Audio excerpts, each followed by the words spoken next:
समास चौथा. आत्मानिरूपण. श्रीराम. सकळ जनास प्रार्थना, उगे सुदास करावेना. निरूपण आणावे मना, प्रत्ययाचे. सर्व लोकांना माझी अशी प्रार्थना आहे की त्यांनी उगीच निराश होऊ नये. तसेच उगीच निरूपणामुळे आलेले तात्पुरते वैराग्यही दाखवू नये. तर समर्थ जे निरूपण करतात ते स्वानुभवाचे आहे हे जाणून त्याचे मनन करावे. प्रत्यय राहिला एकेकडे, आपण धावतो भलतेकडे. तरी सारा साराचे निवाडे, कैसे होती. स्वानुभव राहतो एकीकडे आणि आपण धावतो भलतीकडे. अशी परिस्थिती असल्याने सारासार विवेकाने होणारा निश्चय कसा प्राप्त होणार. उगीच पाहता सृष्टी, गलबला दिसतो दृष्टी. परी ते राजसत्तेची गोष्टी, वेगळीच. सृष्टीकडे दृष्टी टाकली की सर्वत्र गोंधळच आढळून येतो. पण राजसत्तेची गोष्टच वेगळी असते. ती प्रत्यक्ष दिसत नसूनही कार्यकारी असते. तसेच ईश्वरी सत्तेचे समजावे. पृथ्वीमध्ये जितुकी शरीरे, तितुके भगवंताची घरे. नाना सुखे येणे द्वारे, प्राप्त होती. पृथ्वीमध्ये जितकी म्हणन शरीरे आहेत, ती तितकी सर्वाच्या सर्व भगवंताची घरे आहेत. या शरीराच्या द्वारेच जीवाला नाना सुखे प्राप्त होत असतात. त्याचा महिमा कळेल कोणाला, माता वाटून कृपाळू झाला. प्रत्यक्ष जगदीश जगाला रक्षितसे. त्या ईश्वराचा महिमा कोणीही यथार्थ जाणू शकत नाही. प्रत्येक जीव मात्राच्या आईच्या रूपाने ईश्वरच सर्वांमध्ये आपली कृपा वाटत असतो आणि तो जगदीशच सर्व जगाचे रक्षण करीत असतो. सत्त पृथ्वीमध्ये वाटली, जेथे तेथे विभागली. कळेने सृष्टी चालिली, भगवंताचे. ईश्वराची सत्ता या पृथ्वीवरील निरनिराळ्या प्राण्यांच्या मध्ये वाटली गेली आहे. गीतेत भगवान सांगतात की माझ्या एका अल्प अशा अंशाने संपूर्ण जग चालले आहे. मूळ जाणत्या पुरुषाची सत्ता, शरीरे विभागली तत्वता. सकळ कळा चातुर्यता, तेथे वसे. मूळ जगदीशाची म्हणजे अंतरात्म्याची सत्ता निरनिराळ्या शरीरात तत्वता विभागली गेलेली आहे. सर्व कला, चातुर्य वगैरे अंतरात्म्याच्या ठिकाणी असतात. सकळ पुराचा ईश, जगामध्ये तो जगदीश. नाना शरीरी सावकाश, करू लागे. सकळ देहरूपी पुरांचा जो ईश आहे, तोच जगामध्ये जगदीश म्हणून ओळखला जातो. नाना शरीरात तो त्या त्या शरीरास अनुसरून सावकाश व्यवहार करत असतो. पाहता सृष्टीची रचना, ते एकाचे न चालेना. एकची चालवी नाना, देह धरुनी. सृष्टीची रचना पाहिली की वाटते हा व्याप एकटा दुकटा कुणीही चालवू शकणार नाही. परंतु नाना देह धारण करून एक अंतरात्मा सर्व काही चालवत असतो.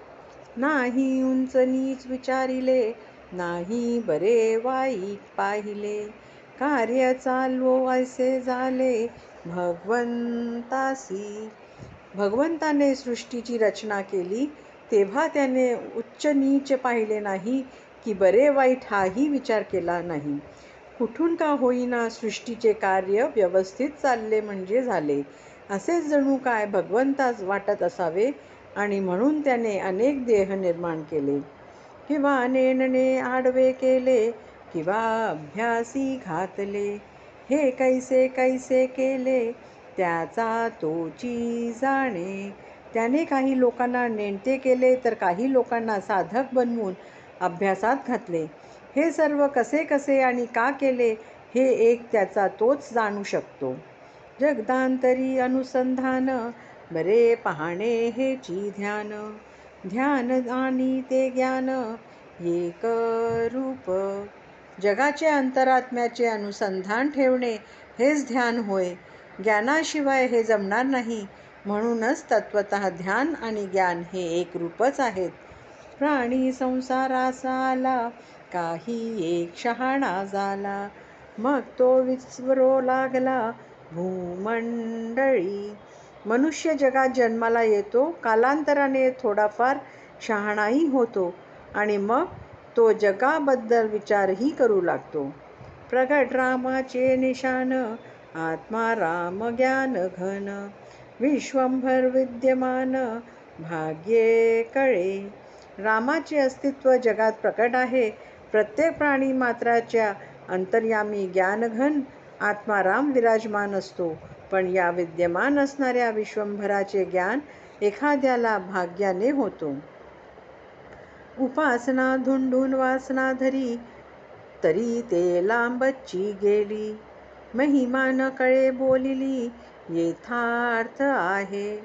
माणसाने उपासनेच्या मिशाने स्वर्गादी प्राप्तीची वासना धरली तर पुण्यक्षयानंतर परत जन्म असल्याने जन्ममृत्यूची परंपरा लांबतच राहील. मायेचा महिमा असा अगाध आहे असे जे तिचे वर्णन करतात ते यथार्थच आहे. द्रष्टा म्हणजे पाहता, साक्षी म्हणजे जाणता, अनंतरूपी अनंता ओळखावे. अंतरात्मा हा द्रष्टा म्हणजे पाहणाराही आहे आणि साक्षी म्हणजे जाणणाराही आहे. तोच सर्व प्राण्यांच्या अंतर्यामी जाणीव रूपाने वास्तव्य करीत असतो. अशा अनंत रूपाने नटलेल्या अनंतास ओळखावे. संगती असावी भल्याची, धाटी कथा निरूपणाची, काही एक मनाची विश्रांती आहे. भल्यांची संगत नेहमी असावी आणि कथा आणि अध्यात्म निरूपण श्रवण मनन करण्याची सवय असावी, म्हणजे त्या योगेच मनाला काही एक विश्रांती प्राप्त होते. त्याही मध्ये प्रत्यय ज्ञान, जाळून टाकिला अनुमान, प्रचिती विण समाधान, पाविजेल कैचे. त्यातही अनुभवाचे ज्ञान असणे अत्यंत आवश्यक आहे. असे अनुभवाचे ज्ञान असेल तरच अनुमानाचे जळून भस्म होते. स्वानुभवाशिवाय शाश्वत समाधान कसे प्राप्त होईल? मूळ संकल्प तो हरिसंकल्प, मूळ मायेमधील साक्षेप. जगदांतरी तेची रूप, देखीचे ते. बळ संकल्प तोच हरिसंकल्प होय. मूळ मायेचा सर्व खटाटोप या संकल्पानुसार चालतो. त्या संकल्पानुसारच जगातील सर्व घटना घडत असतात. उपासना ज्ञान स्वरूप, ज्ञानी चौथा देह आरोप. या कारणे सर्व संकल्प सोडून द्यावा. मूळ माया हरिसंकल्प हा परब्रह्माच्या ठिकाणी केलेले केवळ आरोप आहे. तो मिथ्या असल्याने साधनाने सर्व संकल्पांचा त्याग करावयासा हवा. हे ज्ञान उपासनेने होते, म्हणूनच उपासना ही ज्ञानस्वरूप होय. म्हणजेच उपासनेची परिपूर्ती या ज्ञानात झाली पाहिजे. पुढे परब्रह्म विशाळ, गगनासारिखे पोकळ, घन पातळ कोमळ, काय म्हणावे. सर्व संकल्प सोडून दिले की पुढे गगनासारखे पोकळ विशाल असे परब्रह्म सर्वत्र अनुभवास येते. त्याला घनदाट म्हणावे, पातळ म्हणावे की कोमल म्हणावे, काय म्हणावे हे खरोखर कळत नाही. उपासना म्हणजे ज्ञान, ज्ञाने पाविजे निरंजन. योगियांचे समाधान, येणे रीती. उपासना म्हणजेच ज्ञान होय. या ज्ञानानेच निरंजन परब्रह्माची प्राप्ती होते. पण ज्ञानातील सूक्ष्म मीपणा जेव्हा नष्ट होतो तेव्हा परब्रह्म प्राप्ती होते. हेच योग्याची समाधान होय. विचारणे हटून सापाहे, तरी उपासना आपणची आहे. एक जाये एक आहे, देह धरुनी. नीट लक्षपूर्वक नेटाने विचार करून पाहिले की ज्याची उपासना करायची ते उपास्य आपणच असल्याचा प्रत्यय येतो.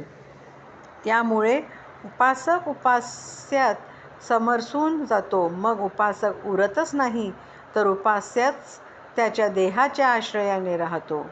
अखंड ऐसी घालमेली, पूर्वापार होत गेली, आता ही तैसीच चालली, उत्पत्ती स्थिती. जगात पूर्वापारच उत्पत्ती स्थिती संहार अशी घालमेल चालत आली आहे व आताही तशीच चालू आहे. बनावरी बनचरांची सत्ता, जळावरी जळचरांची सत्ता, भूमंडळी भूपाळा समजता, येणेची न्याये. वनावर वनचरांची सत्ता असते, जलावर जलचरांची सत्ता असते, तर त्याच न्यायाने भूमंडळावर भूपाळांची सत्ता असते. सामर्थ्य आहे चळवळेचे, जो जो करील तयाचे, परंतु येथे भगवंताचे अधिष्ठान पाहिजे. तशीच सर्व जगावर जगदीश्वराची सत्ता असते, ती सर्वांच्या ठिकाणीच विभागलेली असते. त्यामुळे जो कोणी जे जे कार्य करतो त्यास या कार्यानुसार सामर्थ्य प्राप्त होते, परंतु कुठल्याही कार्याला चळवळीला भगवंताचा आश्रय असतो, अशी दृढ श्रद्धा पाहिजे.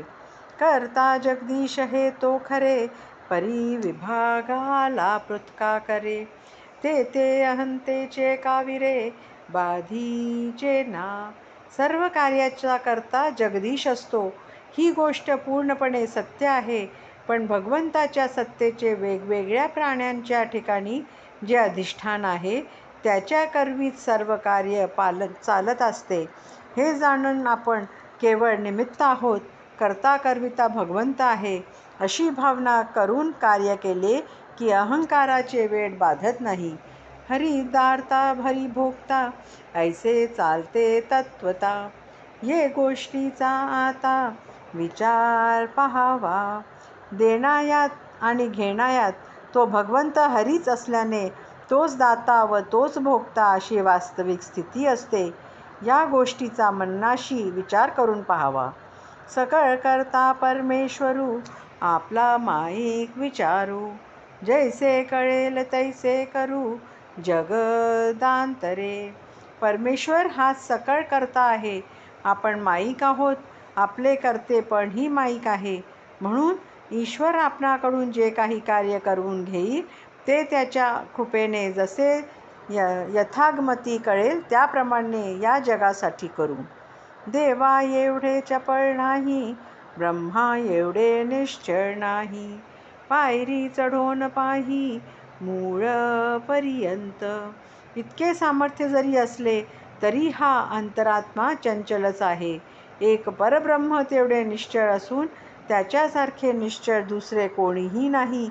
पण हे कळल्यासही पायरी पायरीने मूळ मायेपर्यंत जावे आणि नंतर स्वानुभवाने ते परब्रह्म जाणावे. इति श्री दासबोधे गुरु शिष्य संवादे आत्मनिरूपण नाम समास चौथा. इति श्री दासबोधे गुरु शिष्य संवादे आत्मनिरूपण नाम समास चौथा समाप्त.